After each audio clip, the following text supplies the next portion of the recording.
សួស្តីបងប្អូនទាំងអស់គ្នាថ្ងៃនេះយើងជួបគ្នាម្ដងទៀតហើយថ្ងៃនេះគឺយើងតពីភាគមុនបងប្អូនគឺការប្រកួតរវាងកង្កែបក្រាំងនិងកង្កែបខ្លាឃ្លោកអត់ទាន់បានដឹងថាអ្នកណាចាញ់ឬឈ្នះទេ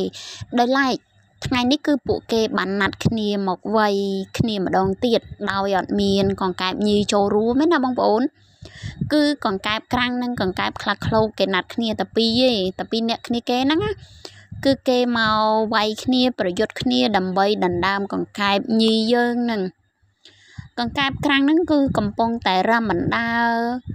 ហើយភ្លាមនោះក៏កង្កែបខ្លាឃ្លោកបានមកដល់គឺពួកគេម្នាក់គឺសិតតាជឿជាក់លើសមត្ថភាពរបស់ខ្លួនឯងបើអញ្ចឹងពួកគេក៏បានដើររកគ្នាគឺអ្នកខ្លាំងនិងអ្នកខ្លាំងបានដើររកគ្នាហើយ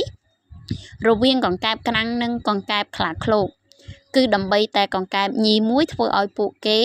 ប្រយុទ្ធគ្នាយកចាញ់យកឈ្នះហើយពួកគេក៏បានចាប់ផ្ដើមប្រយុទ្ធគ្នាគឺពួកគេចាប់ផ្ដើមប្រយុទ្ធប៉ុន្តែអត់មានពីណាចាញ់ពីណាឈ្នះទេបងប្អូនគឺលទ្ធផលគឺស្មើគ្នាដោយសារតែពួកគេសិតតាកំពូលអ្នកប្រយុទ្ធអញ្ចឹងគឺពួកគេពិតជាពូកែប៉ុន្តែភ្លាមនោះទៀតគឺមានពស់សម្លាប់កកែបគេហៅពស់ស្លាប់កែបមួយក្បាលបានវាមកកន្លែងពួកគេប្រយុទ្ធគ្នា